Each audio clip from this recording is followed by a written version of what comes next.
Muito bem, terminamos esse filme e eu vou passar rapidamente para o outro.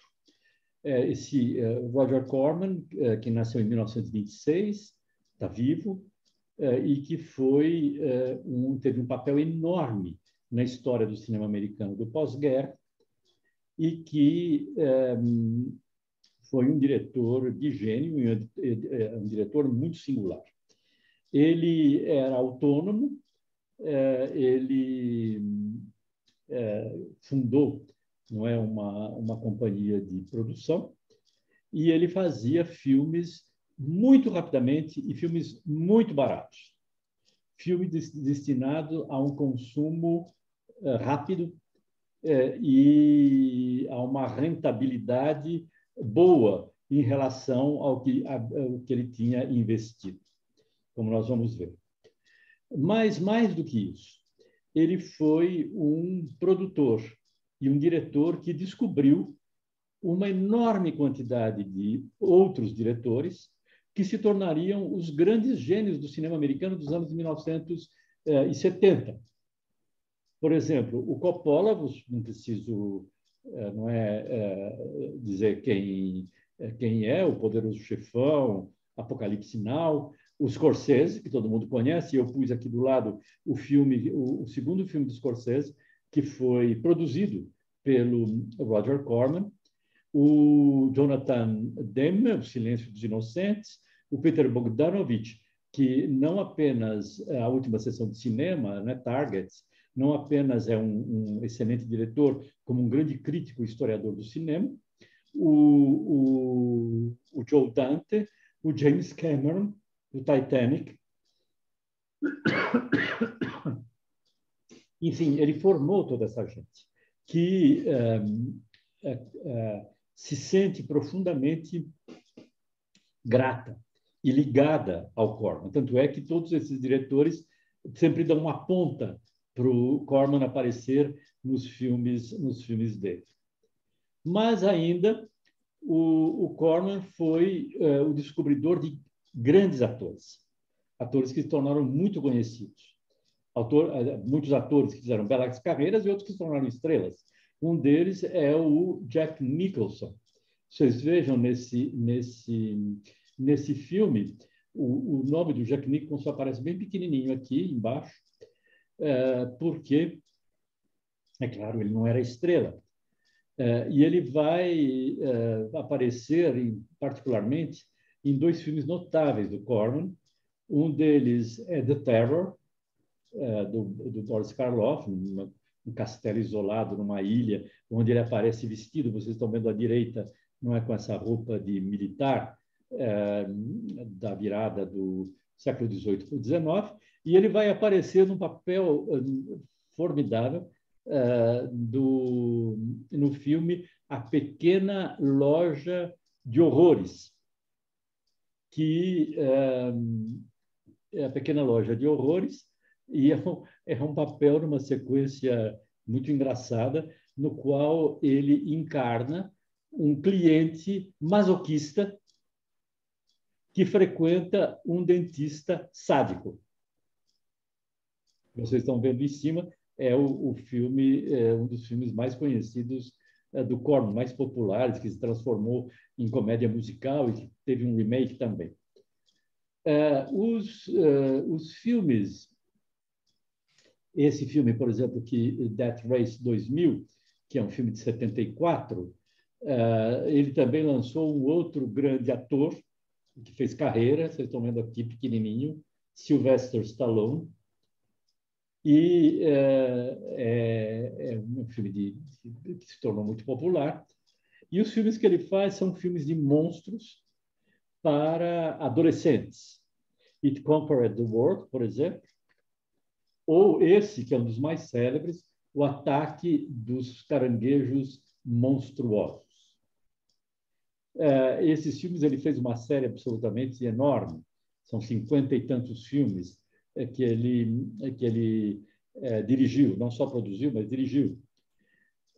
Um filme que ele faz também filmes de gangsters, um que tem uma força muito grande, esse Machine Gun Kelly, que tem também como lançamento esse ator chamado Charles Bronson.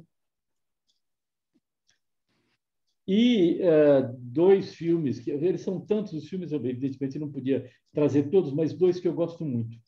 Esse se chama I'm Mobster, que é a história de um gangster, e que eu acho que ele tem alguma coisa como um prenúncio do que vai vir a ser o filme de Scorsese, The Goodfellas. E esse fantástico filme, The Intruder, que é um filme sobre o racismo, que é um filme sobre um ativista racista branco que vai para uma cidade do sul para galvanizar a cidade contra os negros. São dois filmes absolutamente notáveis. E depois disso, no início dos anos de 1970, em 1969, essa casa de Usher, ele faz uma proposta e consegue obter $200.000 para fazer um filme em CinemaScope e em cores, a partir do Edgar Allan Poe, A Queda da Casa de Usher, que é um filme completamente admirável, é uma obra-prima não só de beleza fantástica das cores, da montagem, como no sentido, não é, da mise-en-scène. E esse filme faz um tal sucesso que ele vai continuar fazendo uma série. O Túmulo de Ligeia, a Máscara da Morte Vermelha, que vocês estão vendo aqui à direita. Não tem mais. Tem o Poço e o Pêndulo. Pensei que tivesse outro que eu tivesse colocado, mas não coloquei. E uma coisa que é divertida, porque ele é profundamente econômico naquilo que ele faz, e ele faz com uma rapidez muito grande todos os seus filmes, é que a cena de incêndio que ele fez para a casa, The House of Usher, A Queda da Casa de Usher, a cena de incêndio que aparece no final, com uma grande estrutura de madeira que cai em cima dos personagens, ela reaparece em todos os outros filmes. Toda vez que tem um incêndio nos outros filmes, normalmente tem, porque termina sempre pela purificação pelas chamas, esses filmes, é a mesma filmagem que ele utiliza novamente para os novos filmes que ele vai fazer. Ele tentou ter um contrato com a Columbia em 1966, mas ele vai dizer: todas as ideias que enviei foram consideradas muito estranhas. Todas as ideias que ele tinha me pareciam muito comuns. Imagens comuns não rendem dinheiro. E ele pede licença, sai do contrato para fazer um filme completamente fabuloso com um outro ator que ele lançou, que é o Peter Fonda, que é The Wild Angels. The Wild Angels, que é um filme sobre um bando de motoqueiros e sobre as razões humanas que existem nessa relação entre os motoqueiros e que, evidentemente, escandaliza as pessoas bem pensantes. É um filme absolutamente formidável. Se vocês puderem ver, vejam. E um outro filme que eu adoro, que talvez seja um dos melhores filmes da Shelley Winters, que é Bloody Mama, esse já em 1970. Bloody Mama é uma mulher muito devota, muito carola, mas que é uma chefe de uma gangue, e essa gangue é composta pelos filhos dela. Então, tem uma relação completamente perversa de domínio, manipulação, presença materna. É um filme complexo, notável, é um grande filme. E outra coisa que ele faz, que os distribuidores americanos não queriam fazer, é distribuir filmes de arte europeus. que ele distribuía para serem passados nos cinemas mais populares. Então, Fellini, Truffaut, Bergman, tudo que vocês pudessem imaginar, ele de filmes de arte europeus, ele distribuía e funcionava, porque, na verdade, um público popular de cinema americano ia ver esses filmes com a esperança de ver cenas eróticas que não existiam nos filmes americanos. E esses filmes, a companhia de distribuição dele foi a que mais ganhou o Oscar do melhor filme estrangeiro nesse período dos anos de 1970. O Bucket of Blood não custou $50 mil. Ele foi filmado em 5 dias, ao que parece, se nós contarmos apenas os dias propriamente de filmagens, e em 14, se contar os dias de preparação e de edição. Tem uma frase dele que eu trouxe aqui para vocês, que é esta: a ideia de fazer uma comédia não é boa, porque você tem que ser bom. O comediante tem que ser bom. Nós não temos nem tempo nem dinheiro para ser bom. Então, vamos nos limitar à ação. E isso, primeiro, me indica uma coisa. Eu não consigo entender esse filme, A Bucket of Blood, como comédia. Ele não me parece exatamente uma comédia. Ele tem uma dimensão irônica, mas ele não é exatamente uma comédia. E, em segundo lugar, me parece também que o essencial para ele sempre foi isso, foi a ação. E é impressionante, justamente nesse filme, ele fazia praticamente uma única tomada de cada cena, a não ser que houvesse uma catástrofe. E o que é impressionante é a qualidade da mise-en-scène, a qualidade do timing, a montagem, que é de uma precisão e de efeitos extraordinários. O modo de captar imediatamente a situação pela câmara. Esse filme, não é que nós vamos ver, não é, o Bucket of Blood, ele tem um fundo de inspiração num filme anterior que teve depois do Bucket of Blood, que é o mistério do Museu de Cera. Existe uma versão de 33, que é formidável, maravilhosa. Existe uma edição de 52, em 3D, que é muito fascinante. E que é, evidentemente, a mesma história. É um museu de cera no qual as pessoas, cadáveres, são usados para sustentar a forma das esculturas. Mas uma coisa que me parece importante neste filme, no filme do Corman, que é um filme de 59, é o fato de que ele vai prever, ou quem sabe inspirar,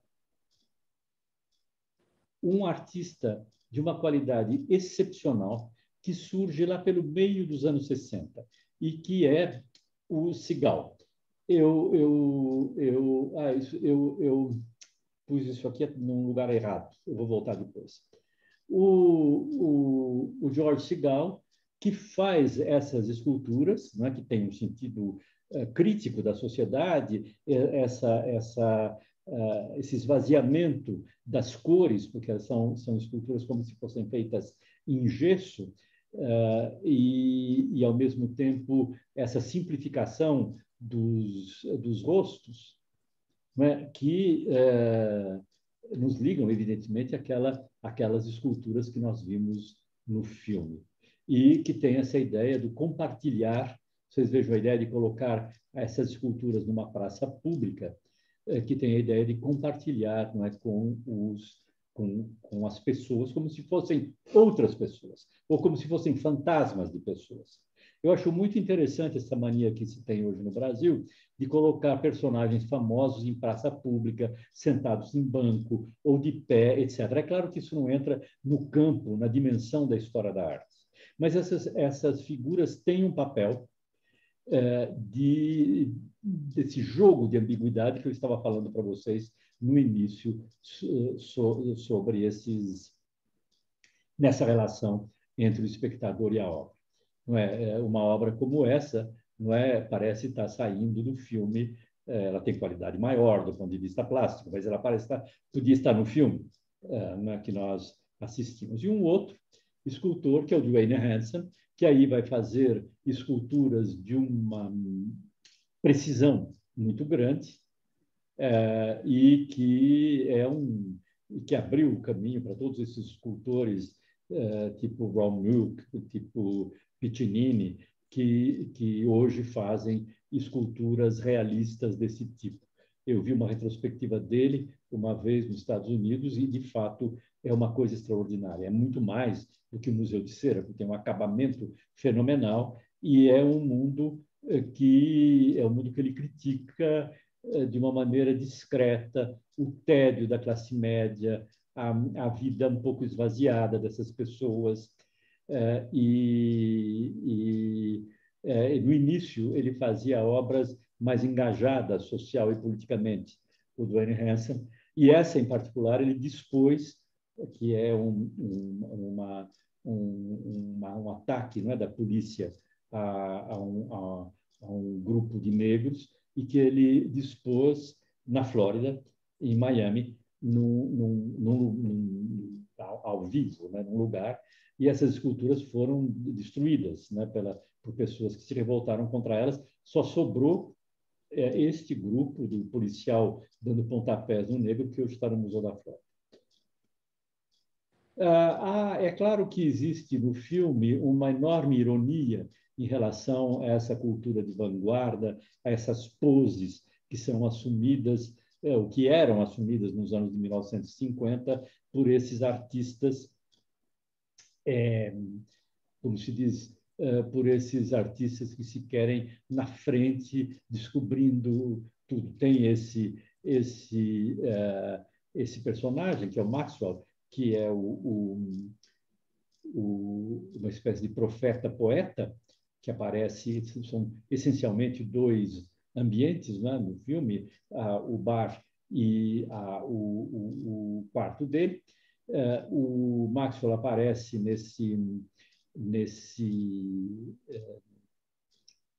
como se diz, deixa eu ver aqui, mandou alguma coisa. A Madu está indo embora, que pena. Tchau, Madu. Jorge, tchau, amigos. Resolvam aí para a gente estar com o Jorge muito proximamente, muito rapidamente. Tá bom. Tchau, Jorge. Obrigada. Tchau. E ele, portanto, vai fazer uma espécie de grande texto pretensioso sobre a superioridade dos artistas em relação aos mortais comuns.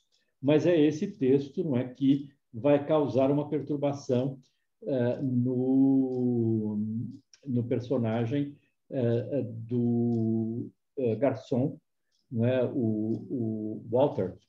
E vocês vejam, não é, imediatamente essa situação do bar essa presença no primeiro plano e o poeta lá atrás falando aquelas coisas, e a moça, que é uma desenhista, e a admiração do Walter pelo que a moça está fazendo, por todo esse meio superior que para ele parece um meio de seres extraordinários, esses grandes artistas, e o patrão, o Leonard, que está em cima dele o tempo todo, dizendo que ele tem que trabalhar, que tem que deixar os clientes. Aí a saída, para nós descobrirmos um elemento, uma das raras saídas de dentro do bar, do policial disfarçado, que é esse ator que tem uma roupa um pouco extravagante e que vai telefonar. E é interessante como imediatamente ele coloca não apenas a iluminação, mas a ideia de prisão nessa como se diz, nessa cabina telefônica sombria, ideia de prisão que vai se repetir na ligação que ele faz para o chefe, comunicando o que estava ocorrendo. Não é? Essas grades que são colocadas no primeiro plano. O papel do policial é colocar as pessoas na cadeia. E isso na imagem surge como sendo um elemento de sugestão para o espectador, que ele talvez nem tenha consciência, mas que funciona. Ele tenta, né, se entrar no grupo, mas o grupo ele começa a recitar, né, para o poeta o que ele, como se diz, aquilo que o próprio poeta tinha recitado, e o poeta ainda vai desdenhar, dizendo que ele nunca faz uma coisa para ser repetida, porque o que se repete é morto. O surgimento de duas pessoas da classe média, pessoas ricas que vão lá porque estão interessadas em artistas do meio de vanguarda, e o final, e ele que fala diz uma das frases do Maxwell, e o casal que pergunta, ele é um artista? E vejam que resposta extraordinária. Eu trouxe esse detalhe porque eu acho fantástico, é um nada. O ator que levanta a mão e faz um gesto e assopra na mão para significar o nada. Um diretor banal teria simplesmente dito, não, ele não é. Aí ele criou uma espécie de coreografia que nos toma, que torna a cena interessante. E é isso que ele faz o tempo todo. Cada detalhe da cena torna a narração interessante. Faz com que a ação nos pegue.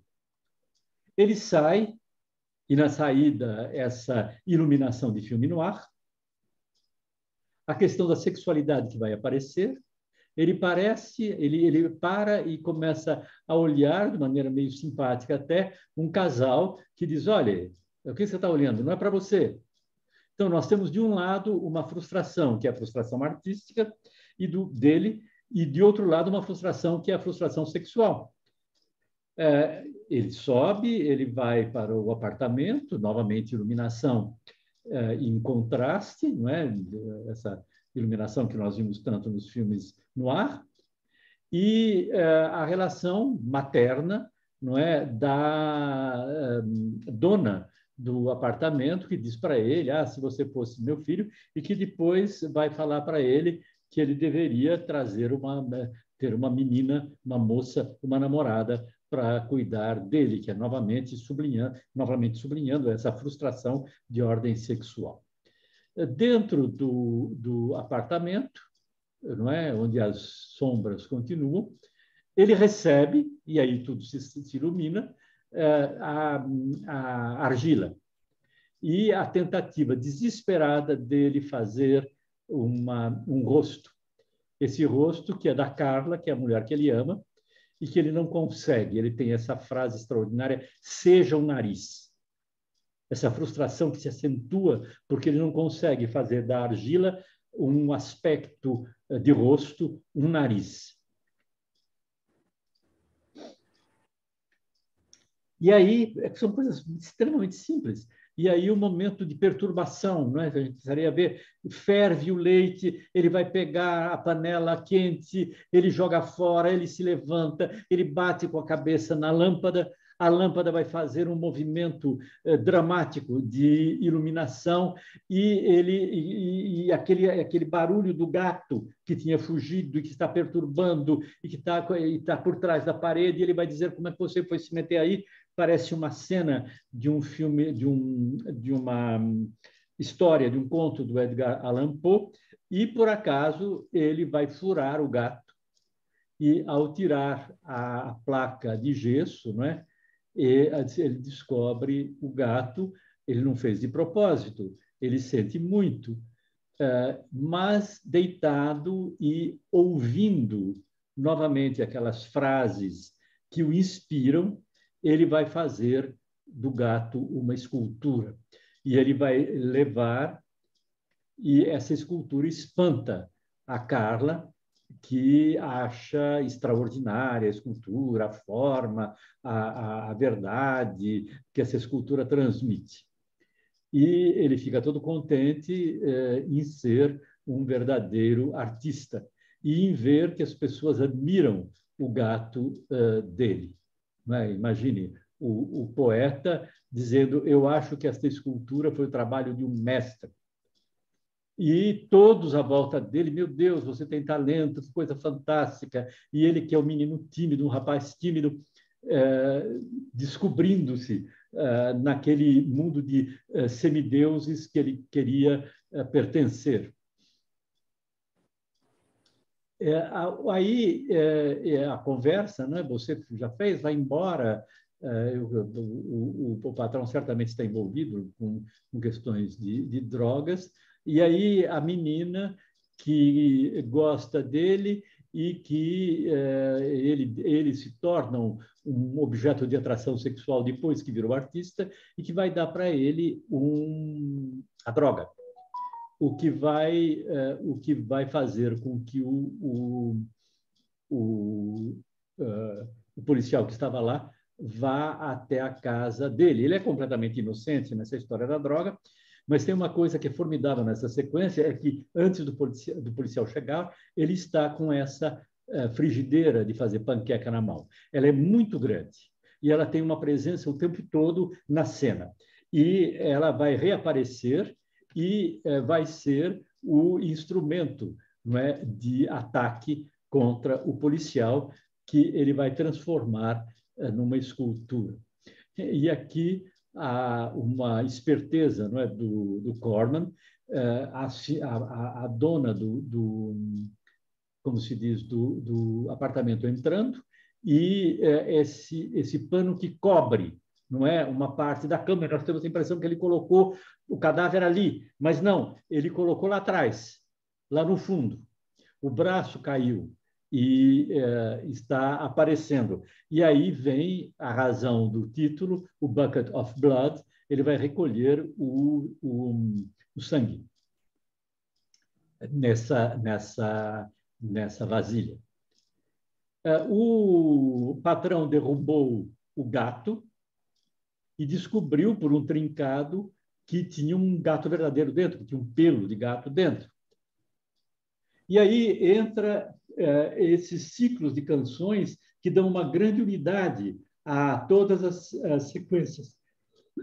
Esse rapaz que toca o violão,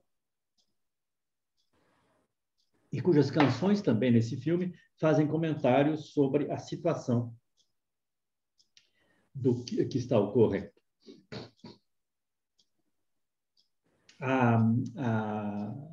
Ele se transformou num grande artista. O dono do bar não quer que ele continue fazendo aquelas esculturas, e ele vai fazer. E aí aparece o amador que quer dar $500 pelo gato. E o resultado da escultura que ele fez a partir do corpo do policial. E o jogo, né? Você vá devagar, não faça esculturas, porque ele está sabendo, não é, que ele está matando pessoas. Mas essa observação que eu também achei interessante, porque ele vai falar depois, vá para um aspecto mais abstrato. Está vendo? Esse realismo é doentio, né? E o espanto da dona do apartamento ao ver a escultura. E ele que aparece transformado com uma boina, uma piteira, uma roupa no bar, e o contato que ele tem com a Alice, e aí a sugestão: você tem que fazer um nu.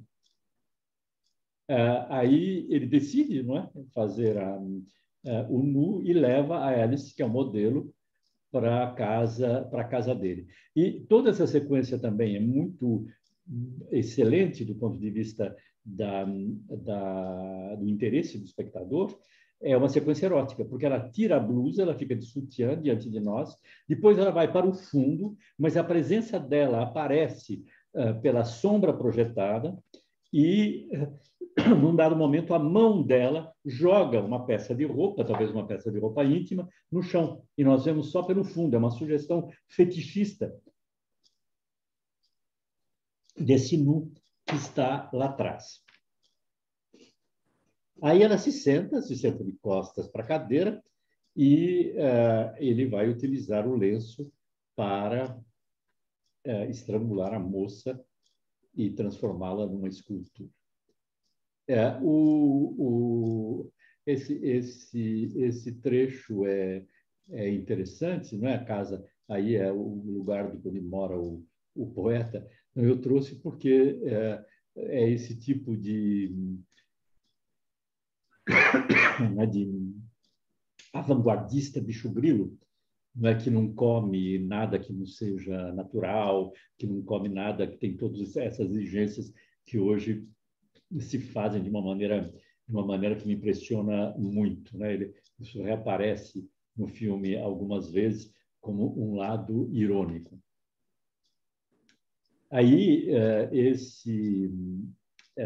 a apresentação da escultura, a admiração de todos e o beijo que a moça dá para ele e que é o ato que vai fazer com que ele, bêbado, né, vá se declarar a ela.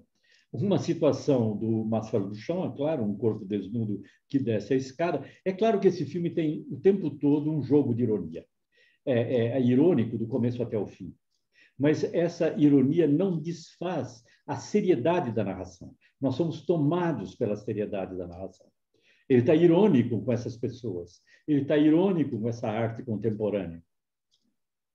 Mas e ele está irônico também para espectador adolescente. Quem é que vai imaginar que é possível fazer uma escultura com um corpo dentro que sustente a escultura e da maneira tão rápida como ele faz? Mas não importa, não é? Tudo isso é para o adolescente acreditar. O adulto percebe isso, mas se deixa levar pela história. E aí ele quer fazer estátua de todo mundo, né? Estátua de atores, de poetas, de artistas diversos. E ele passa por uma marcenaria. O diretor nos revela a próxima arma do crime, que é essa serra elétrica ameaçadora que vai depois cortar a cabeça do marceneiro, a cabeça que vai se transformar numa escultura, num busto, e o Leonard, o dono do bar, vai ficar assustado porque, ao mesmo tempo que ele mostra a escultura, ele ouve o vendedor de jornais gritando sobre o homem que perdeu a cabeça. E aí o momento da declaração, né, que não funciona, e ele diz, eu quero que você seja meu modelo depois da exposição, a exposição organizada,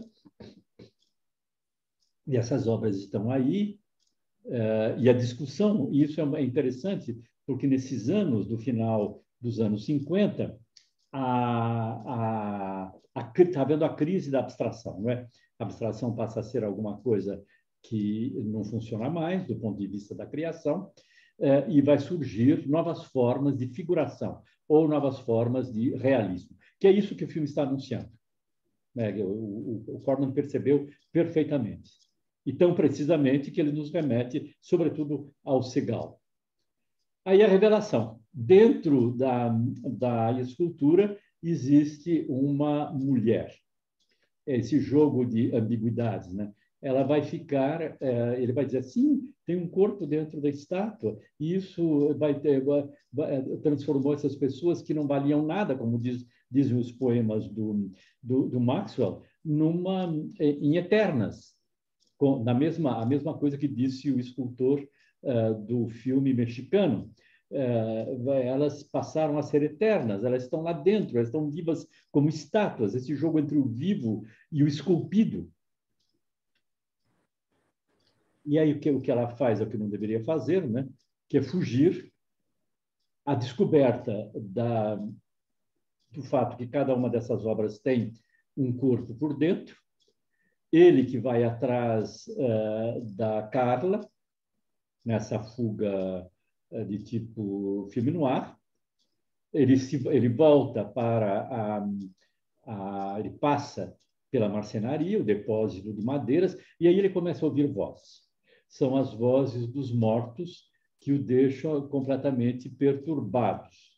E o diretor vai explorar, não é, formas de silhuetas, não é, de fantasmas dele próprio, não é, que surgem nessa perseguição.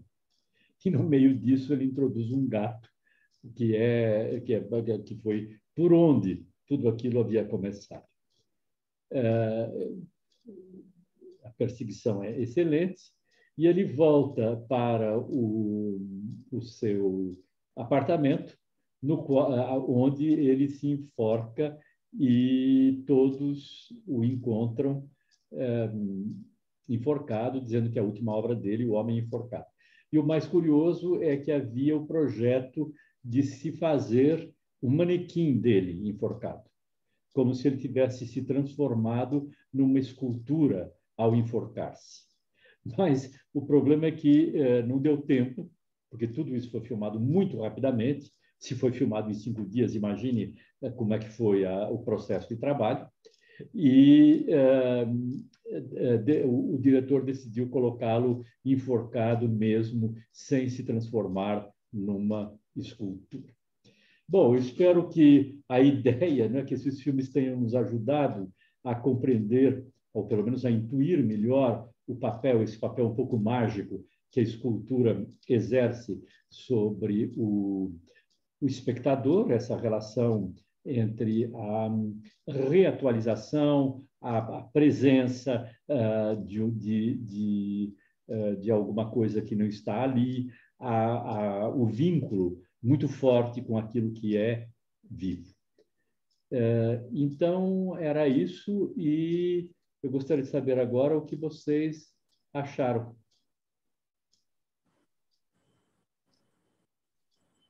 Eu falei demais, né? Podem abrir os microfones. Quem quer dizer alguma coisa? Sula quer dizer alguma coisa? Está aí, Sula? Eu tô. O que você achou dos filmes? Não, eu achei o filme bom. Ele é um pouco insólito, né?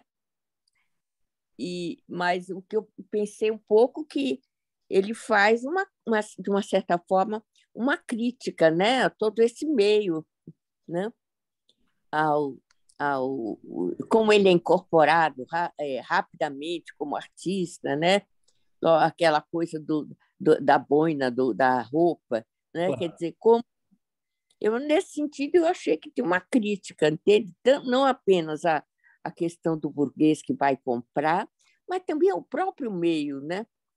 Claro, claro. Ele não vê com nenhuma simpatia. O Corman faz parte dessa cultura popular americana que não vê com nenhuma simpatia esses pseudo-processos de sofisticação. Não é? Existe uma espécie de separação entre a cultura mais popular e essa sofisticação afetada, que muito forte. Isso existe nos Estados Unidos, muito, muito fortemente. Eu não sei se vocês se lembram do filme dos Irmãos Marx, né, que tem sempre aquela Margaret Dumont, aquela atriz que é a senhora rica da alta sociedade e que o tempo todo é avacalhada e destruída pelo Groucho. Não é um pouco isso, você tem toda a razão. Tem essa dimensão de crítica que eu acho que introduz um sabor muito grande ao filme e mostra, não é, que o diretor está perfeitamente ciente do que está ocorrendo nessa cultura beatnik que virou uma espécie de moda nos anos de 1950. E o filme mexicano, o que você achou, Sula? O filme mexicano é... Bom, eu lembro muito que eu assistia muito, né? Não, agora eu queria dizer outra coisa. Sabe uma coisa que na coisa da escultura dos animais? Sei. Eu lembro um pouco desse artista que tá, o Damien Hirst, né? Sim, Esse, hã? sim, sim. eu, hã? Claro, tem eu, toda a razão. eu lembrei muito disso, né? Quer dizer, Eu podia ter ele, posto, não é? Porque aí ele pega exatamente os animais e ele nem precisa é, disfarçar os animais. Ao contrário, exato, põe os animais mortos. E eu acho que se ele pudesse, ele exporia pessoas mortas também, não é? pois é, Inclusive tem um artista alemão, Hagen, que plastifica os cadáveres e que expõe os cadáveres sem pele plastificados. Nós estamos nesse universo, né, da, da, desse jogo que a escultura traz com as ambiguidades entre o que é vivo, o que é forma e o que é vivo. Você tem toda a razão, foi feito muito bem de lembrar, e eu podia ter colocado o Damien Hirst também como um exemplo desse tipo de atitude que é ironizada pelo Corman. Não sei quanto está quente. Como eu não estou ouvindo, está muito fraquinho. Quem falou?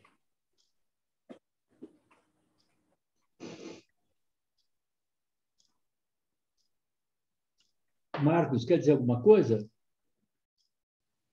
Bom, você já detalhou bastante. Eu queria dizer que eu achei os dois filmes extraordinários, Eles são mesmo. porque por baixo de uma aparência de simplicidade, ou de relativa simplicidade, ambos, eu acho, têm uma profundidade grande. No primeiro, que eu fiquei pensando bastante tempo depois, eu confesso que eu assisti mais de uma vez. Na primeira vez, me incomodou um pouco as reviravoltas do final, que eram tantas, que a primeira vez eu até fiquei um pouco confuso, falei, mas é melodrama e tudo, mas depois eu comecei a pensar melhor de que, no fundo, essas reviravoltas eram decorrência do conflito íntimo do protagonista, que ficava o tempo inteiro esse conflito entre dois lados, né? O lado de Vênus, o lado do desejo, o lado das pulsões, e o lado de um homem que era um químico, industrial, empresário, respeitável, um homem da sociedade, um homem que recebia na casa dele, um homem que...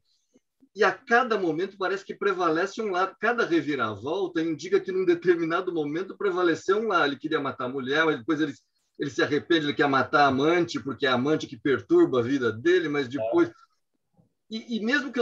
E o interessante é que eu acho que, assim, o fato dele ter consumado o suicídio no final, a despeito de não ter matado ninguém, mas é que a questão dele não ter matado ninguém não tem tanta relevância, porque, na verdade, ele desejava matar. O desejo dele era de matar. Claro. Né? Havia ali esse desejo, que é explicitamente dito no filme, que traz dentro dele uma pulsão de morte violentíssima. Exato. Então, essas reviravoltas, eu acho que, na verdade, elas sinalizam o conflito interno. Não é um melodrama só que a pessoa quer mudar o final. Não, elas sinalizam os vários estados de espírito sucessivos do protagonista em decorrência desse combate. E a absoluta instabilidade, não é? Instabilidade. Dentro dele mesmo. Exatamente. E eu acho fantástica essa ideia, porque havia, desde o início do cinema, e muito antes do cinema, no século XIX, havia o tema da mulher fatal, né? A mulher fatal, que o homem olha para ela e ela, por razões de atração, a Carmen do Bizet destrói, ou do Mérimée, destrói o pobre Dom José porque ele não consegue se desligar dela. É a Tedabara. Esses filmes e e esses elementos, né, eles trazem o pressuposto, a atração que a mulher exerce, a atração erótica que a mulher exerce. O que esse filme traz de novo e que eu acho fascinante é a encarnação do desejo, é a concretização do desejo numa escultura, que é absolutamente visível de todos os lados do filme.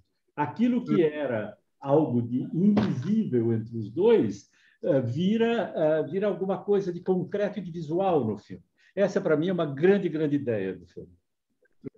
E o outro filme, Marcos? E com relação ao outro filme, você também já comentou tudo isso, eu queria comentar o seguinte, que eu também não achei que o filme era uma comédia ou que era engraçado, né? Eu também assisti mais de uma vez e fiquei com uma sensação de estranhamento em relação ao filme, de perturbação em relação ao filme, com aquelas estátuas, esculturas. E aí eu fiquei pensando, talvez uma viagem, né? Eu vi que ele filmou vários contos do Edgar Allan Poe, mas me ocorreu mais, tem um conto do Eta Hoffmann chamado O Homem de Areia. Sim, que é uma parte da ópera depois que o Offenbach compôs, etc, etc, que o protagonista descobre com muito estranhamento que ele namorou e se apaixonou, etc, achando que era uma mulher, por um artefato mecânico que é uma boneca. Por um mecânico. É um tema fantástico, né? Do Poe. Você tem toda a razão. E aqui a situação é um pouco invertida, as pessoas acham que estão lidando com um artefato, com um objeto, quando, na verdade, estão lidando com um corpo humano, morto, mas é um corpo biológico. E eu acho que isso traz essa sensação de estranhamento, né? Na verdade, a gente sabe, mas as pessoas do filme não sabem que aquilo só descobrem no fim, e tem essa sensação de estranhamento, de fascínio ao mesmo tempo por aquelas esculturas, e ao mesmo um fascínio que acho que vem disso, né? Que vem desse tempo. O Freud escreveu aquele artigo, aquele ensaio sobre o Unheimlich, né? O estranho, o estranhamento, etc., que tem a ver com essa coisa da confusão entre o ser vivo e o ser mecânico, etc., etc. Eu acho que esse filme me lembrou isso, pelo menos. Não tem dúvida, não tem dúvida. Nos dois, aliás, né? Porque quando a mulher diz, vai comprar estátua, ela está trazendo o desejo do marido para dentro de casa. Concretamente. E quando ele expõe aquelas estátuas, o rapaz ele está expondo o crime dele, né? Aquilo que ele cometeu e que as pessoas estão achando formidável. Isso causa uma perturbação, causa um estranhamento, sem dúvida nenhuma. E, Bia, o que você achou? Você que queria ver o filme mexicano, você gostou de ver? Então, eu adorei ter visto. Aliás, os dois, assim, achei incríveis, incríveis, e uma escolha, assim, maravilhosa sua. Apesar de você ter falado tudo, e todo mundo já ter falado tudo, tem uma coisa que talvez, não sei se está certo ou não, mas eu acho que cada um das esculturas, uma é feita em pedra e outra é feita em argila. Eu acho que quando ele recebe aquela argila, eu acho que tem um momento assim de querer refazer a vida, sabe? De construir alguma coisa assim, muito mais tátil do que aquele que faz a escultura de pedra. Será que tem alguma coisa a ver com isso? Quer dizer, eu acho que a escultura de pedra, para o espectador, ela tem uma sedução tátil maior, porque ela é lisa e você tem vontade de pegar. Nos museus, você precisa, né? Se não tiver guarda do lado, eu passo a mão mesmo, porque a escultura é feita para isso. Agora, no caso da argila, o aspecto tátil está no momento da gênese, no momento em que ele fabrica, né? Porque ele pega a argila com as mãos, ele amassa a argila e ele produz, não é, a forma a partir Aquela sequência é formidável, que ele tenta fazer uma cara e não consegue, né? Ele Nossa, amassa, né, é, aquilo e tem essa relação direta com as mãos. A escultura, do ponto de vista da fabricação, a escultura em argila, ela é muito menos intelectual do que a escultura em mármore, né? Porque o mármore você vai transpor uma forma, você tem que definir a forma, você está usando instrumentos para desbastar, enquanto que na argila você está fazendo com a mão mesmo. E você não pode errar na escultura de pedra, né? Errou, Em mármore você não pode errou. errar, na argila você pode. Você pode reconstruir, pode refazer. Eu achei essa coisa tátil dele, assim, muito, não sei, muito sensual também, né? Ele mexendo naquela argila, tudo. E outra coisa assim que eu achei interessante, por exemplo, bom, as músicas, né? Que eu acho assim, nos dois, as incrível. músicas, eu esqueci de falar da música do outro filme, que é uma música É, contemporânea formidável. Formidável. E aí ele usa a música contemporânea, que ele poderia estar fazendo com ironia, na verdade ele usa admiravelmente a música, essa música de vanguarda que está na moda, né, naquele momento. achei muito interessante.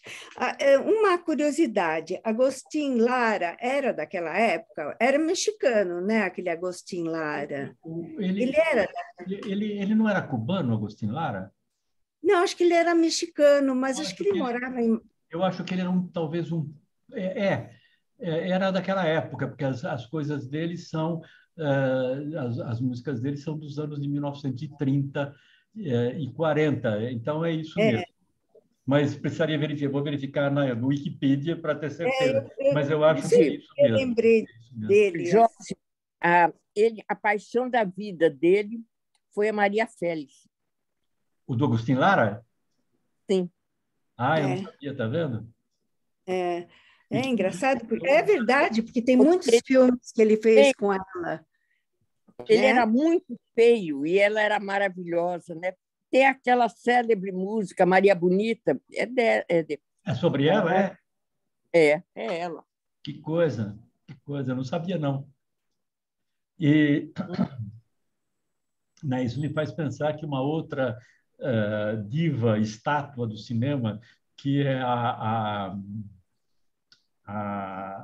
Ava Gardner, foi se casar com aquele tampinha do Mickey Rooney, né? Parece uma relação assim engraçada. Estranho, né? É mesmo. E depois com aquele maravilhoso Frank Sinatra, né? Claro, claro. Como é que ela passou de um bacanão para um horroroso. Suzy. Então, Jorge, eu não tenho acho que quase nada para dizer, não. Só que eu adorei, eu achei genial esse filme do Corman, né, que ele chama. Corman. Eu achei extremamente eficaz, me pegou do começo da primeira cena até a última e eu fiquei de cabelo em pé. Assim, porque você sabe o que vai acontecer. Eu entrei 100% no filme. O outro, já para mim, é um filme assim, que eu vejo assim mais de longe. As cenas são lindas, tá?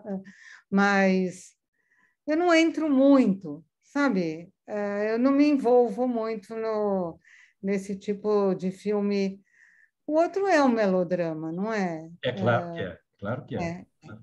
Mas eu acho que você tem razão nesse sentido de que o filme do Corman manteve uma atualidade. Né? Eu acho que você passar para qualquer público, adolescente, o que for, ele vai se envolver. O outro filme exige um esforço de se recolocar naquela época, para você poder degustar completamente. Senão, você pode ficar um pouco hesitante na frente do filme. Mas eu acho que, de qualquer forma, são dois filmes notáveis, por razões muito diferentes, mas com pontos comuns, né? Que é essa encarnação de uma presença pela estátua. Hoje em dia, esses melodramas, eles chamam de sofrência, né? Sofrência, filme, naquele tempo ia se chamar de sofrência. Eu achei uma palavra ótima, sofrência. É, verdade. Sueli, o que você achou? Eu achei mais ou menos tudo isso que vocês falaram, já foi bem explorado todo o assunto. Mas eu queria colocar assim, um lado assim, de opinião de artista mesmo. Primeiro, eu queria saber se esse filme precedeu o trabalho do Seagal. Porque a relação... Ele precedeu, ele anuncia. O Seagal começa a fazer aquelas esculturas a partir de 1965.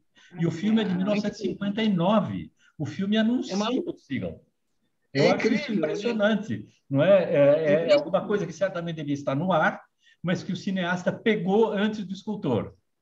Incrível, isso eu achei incrível. Depois eu achei também interessante que veio uma sequência de trabalhos artísticos, quebrando regras e tudo mais, mas nessa linha, que é o Damien Hirst, e é também um escultor australiano, você lembra o nome dele? Bem atual.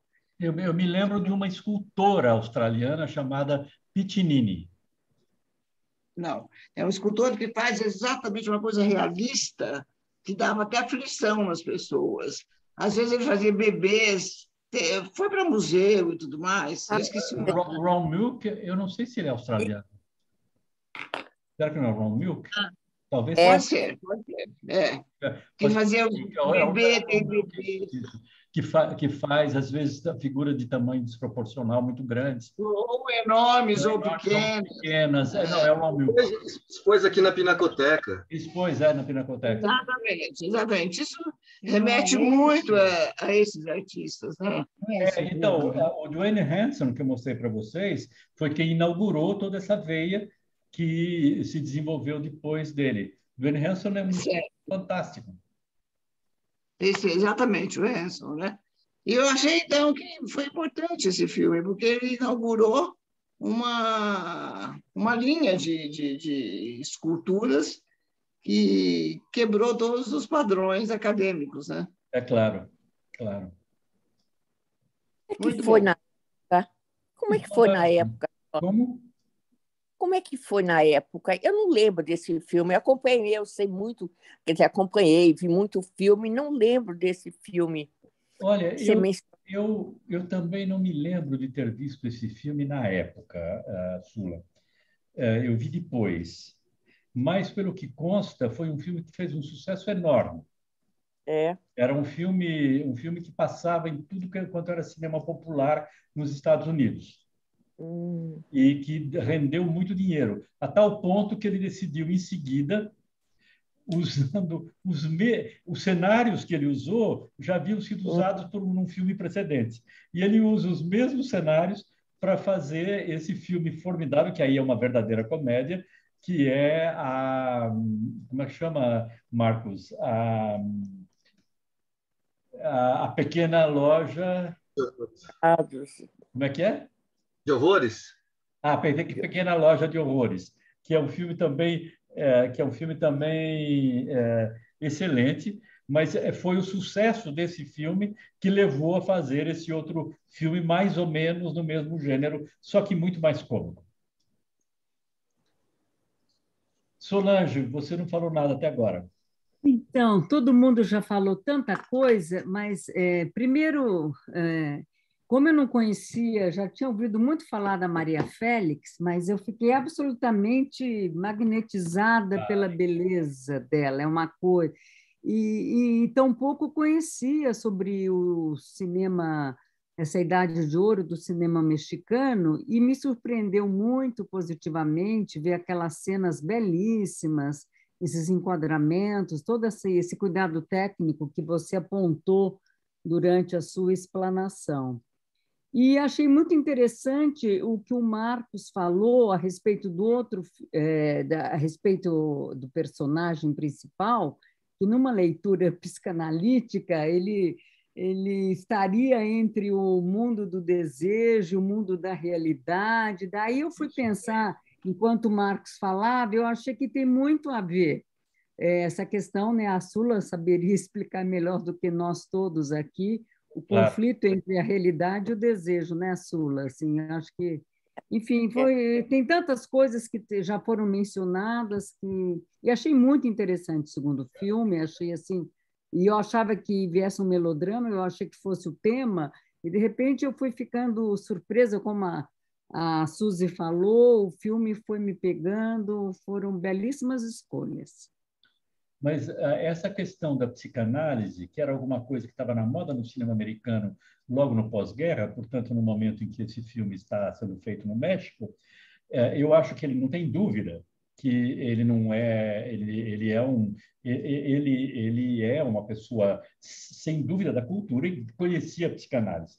E eu acho formidável, eu não acredito que tenha sido um acaso, é impossível ter sido um acaso, aquele jogo completamente irônico que ele faz com o casal, a vela e a estátua atrás. É verdade, realmente, tem tudo a ver. Aquilo é uma espécie de piada que ele faz com ele próprio, do ponto de vista psicanalítico. É isso mesmo. Ô, Jorge, e nesse tempo eu morava no interior. Você morava então não passava muito filme mexicano, assim, melodrama. Eu via mais comédia do Cantinflas.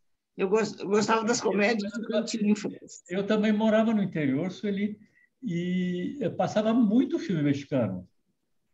Ah, verdade. Olha, gente como a Libertad Lamarque, né? Como a Maria Félix, como a Maria Antonieta Pons, né? Ninon Sevilha, era uma rumbeira. Puxa, era frequente. A Maria Antonieta Pons, com aqueles requebros que ela fazia, que parecia que tinha um traseiro elétrico de tão rápido que ela rebolava, nossa, era um sucesso incrível. Que engraçado. O Cantinflas. O Cantinflas também, né? Aliás, o Gavaldon fez alguns filmes, dirigiu alguns filmes do Cantinflas, que era muito popular, né, Sueli? Muito popular. A primeira vez que eu fui para o México, eu comecei a conversar do aeroporto para o hotel, nos anos 70, 80. Eu comecei a conversar com o motorista, mas era igualzinho o Cantinflas. Todo mexicano fala daquele jeito. Foi muito engraçado. E a fama do Cantinflas era tão grande que ele foi chamado, né, para Hollywood. Ele fez dois filmes, duas grandes produções em Hollywood, mas nunca deu muito certo. A Maria Félix também. Como? A Maria Félix sem dúvida. A Maria Félix foi. Eu lembro do filme americano que ela trabalha. E ela trabalhou com Jean Renoir também, na França. Eram artistas... Muito bons, né? Muito bons, muito bons. O Pedro Armendáriz também, né? O Pedro Armendáriz era sensacional, né? Era um grande galã. E era um tipo de beleza, Sula, que era um tipo de modelo latino-americano. Os homens daquela época usavam. Meu pai usava o bigodinho do Pedro Armendáriz. O modelo não era Gary Cooper, eram os latinos. Eram os latinos, eram os mexicanos, né? Muito gostoso, muito bonito. Viu? Gostei muito. Jorge, oi. E voltando aos eventuais e desejados cursos para o semestre que vem, você acha que você estará disponível? Olhe, em fevereiro eu estarei aqui. Se vocês estiverem livres em janeiro eu estarei aqui. Se vocês estiverem livres em janeiro, quando passarem as festas, a gente entra em contato, vocês é que sabem, e a gente vê. Ótimo. Eu vou ficar ausente 2 semanas, as 2 primeiras semanas de fevereiro. Tá. As 2 primeiras semanas de fevereiro eu não estarei aqui. Mas, se não, com muito prazer, porque eu também me divirto muito. Eles dão um certo trabalho, porque eu não posso a gente não pode ver o filme em conjunto, eu monto esses PowerPoint. E aí demora um pouco, não é que dê trabalho, demora um pouquinho. Mas, ao mesmo tempo, eu tenho um prazer enorme em como se diz, isolar as imagens dos filmes, porque elas ajudam muito a compreensão. Sim. É ótimo, é ótimo. Não, muito bom. O curso é delicioso. Esse curso de cinema, bom, a gente continua com cinema, né? Pelo menos esse mês. Sim, claro. Uma delícia. Se vocês quiserem, sim. Eu adoraria. Nós queremos. Pensar, a única coisa é que tem essa limitação do YouTube. A gente tem que ver o que tem no YouTube e o que o YouTube aceita que a gente publique. Mas dá para quebrar, dá para fazer. Todo mundo vê numa boa. Só coisas mais contemporâneas, mais recentes, que não é tão possível. Mas se não, a gente consegue ver coisas e conversar, é ótimo, não tem dúvida. Para mim também é excelente. Então a gente se fala em janeiro. No mês de janeiro, né? Tá ótimo. Até lá, boas festas para vocês todos, então. Para vocês também. Bom fim de ano. Para boas vocês também. férias. Boas festas. Boas férias a todos. Melhores. Bom ano novo, que o próximo vai ser melhor. Como? Melhores. O próximo ano seja melhor que este ano. Nem fale, Nem me fale, nem me fale. Ninguém aguenta mais, né? Foram 2 anos assim, de horror puro, de horror puro. E vamos ter mais esse ano. De horror, mas a gente está atravessando um período apavorante, né? Apavorante. É um filme no ar, né, que nós estamos vivendo. A gente está vivendo um filme no ar. Um pesadelo no ar. Um pesadelo. É mais é terror mesmo, né? Bom. É um terror, é verdade. Bom, então, tchau para todos. Tchau para vocês. Tchau, gente. Tchau. Tchau, tchau. Tchau.